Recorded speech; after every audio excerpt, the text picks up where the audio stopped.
Great to be here today. It's particularly good to be here with Malcolm and also a number of the parliamentary colleagues that are here as well. Could I also acknowledge the traditional owners of the land on which we meet and, of course, pass on my condolences to the family and friends of that great former Australian of the Year, Mandaway Yunupingu.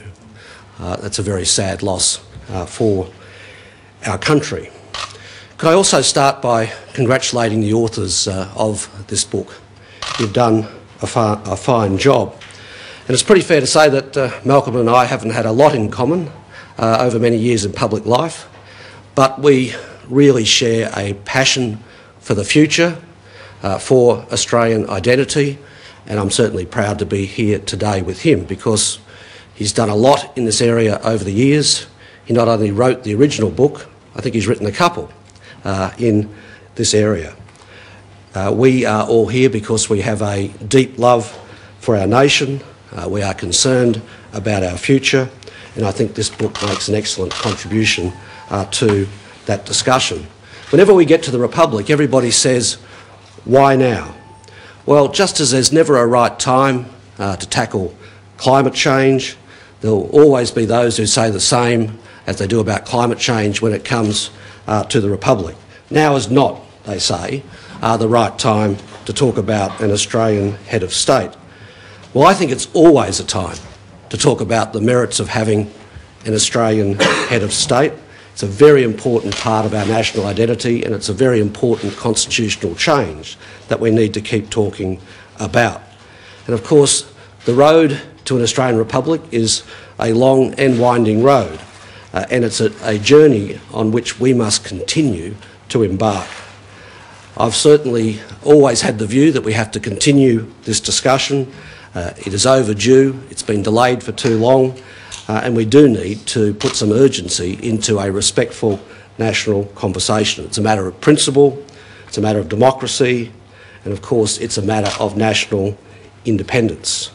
And of course it always comes down to a pretty clear and simple proposition. How can it be that in a modern democracy that one of our citizens or any one of our citizens can't aspire to be our head of state?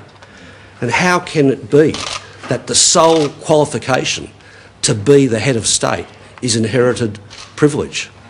It is simply astounding to think that we are still stuck in that discussion. Now, I'm a pretty passionate Labor supporter.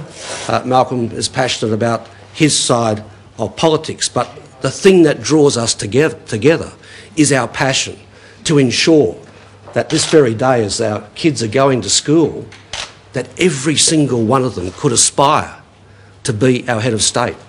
And that is clearly not the case now.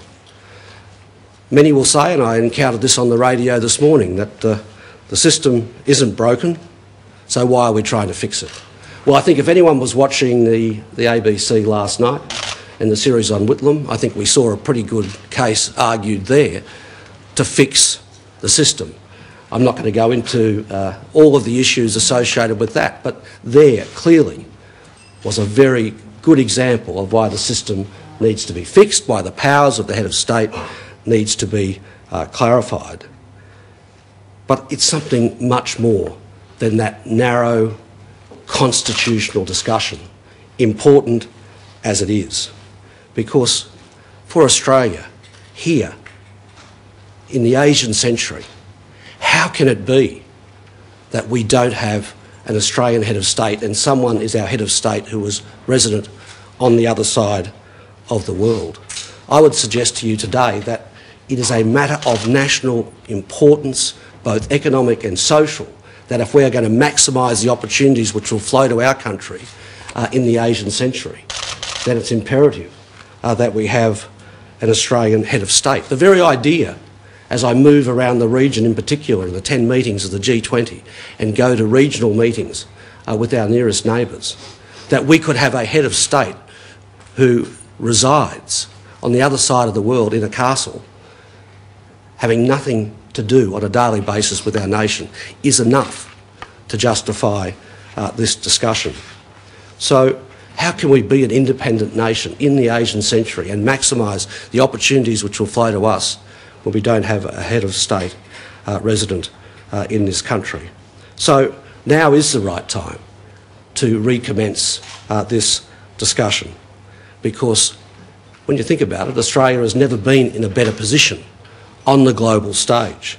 The world's 12th largest economy, 51 in population, 12th largest economy. I could think of nothing which would secure our future and enhance our standing in the region than to take this vital decision, this vital constitutional change.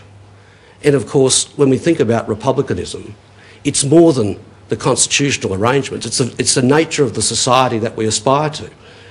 And Australia has done so well in recent years. And if you look, for example, at the OECD survey of life across a whole range of countries that was published last week, Australia is the best place to live, and we've been that way in the OECD survey for 3 years in a row.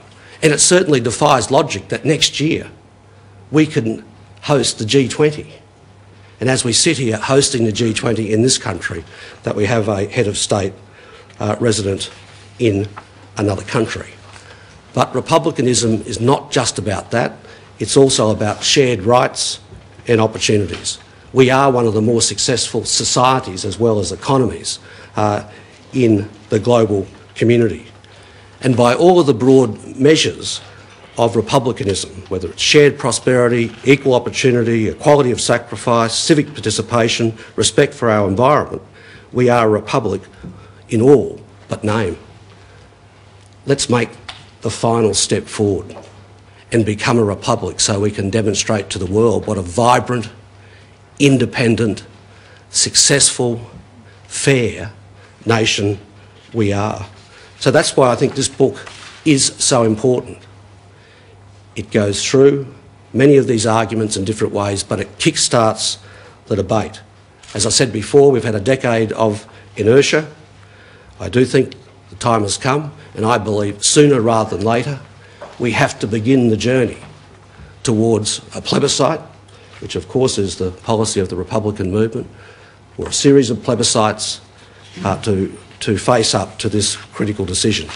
So I certainly hope that the publication of this book takes us one step further down that road. Thanks for coming this morning. Deputy Prime Minister, thank you.